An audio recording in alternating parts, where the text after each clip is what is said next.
সিয়াম যেন আল্লাহর কাছে আমাকে প্রিয় পাত্র করে দেয়, সিয়াম যেন আমাকে জান্নাতের উপযুক্ত করে দেয়, রাইয়ান দিয়ে জান্নাতে প্রবেশ করার উপযুক্ত করে। সেজন্য সিয়াম রেখে আমাদেরকে তাকওয়া চর্চা করতে হবে। নবী করিম সাল্লাল্লাহু আলাইহি ওয়াসাল্লামের আরেকটা হাদিস আছে, তিনি বলেছেন, মাল্লাম ইয়াদা কাওলা যুরি ওয়াল আমাল বিহি ওয়াল জাহল ফালাইসা লিল্লাহি হাজাহ আন ইয়াদা তাআমাহু ওয়া শারাবাহু।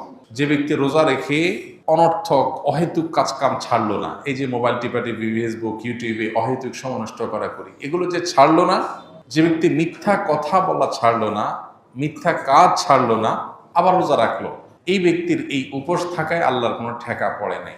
এই জন্য রোজা রেখে কোনো প্রকার গুনাহ না করা, বিশেষ করে চোখের গুনাহ, মুখের গুনাহ এবং সময় নষ্ট না করা, মিথ্যা, প্রতারণা, এসব কিছু না করা, এটা হলো রোজার অন্তর্নিহিত শক্তি। রোজার স্ট্রাকচারটা তো দাঁড়ায় যাবে, আমরা সাহারি খেলাম, সারাদিন কিছু না খেলাম, ইফতারিতে খেলাম, বাস পানাহার বর্জন করলাম, আমার রোজা দাঁড়ায় গেল। কিন্তু এই রোজা, এটার যে প্রাণ, সেটা আসার জন্য এই রোজা রেখে কোনো প্রকার সিয়াম পালন করে কোনো প্রকার গুনাহ থেকে আমাকে বেঁচে থাকার চেষ্টা করতে হবে, তাহলে সেটা অর্থবহ হবে।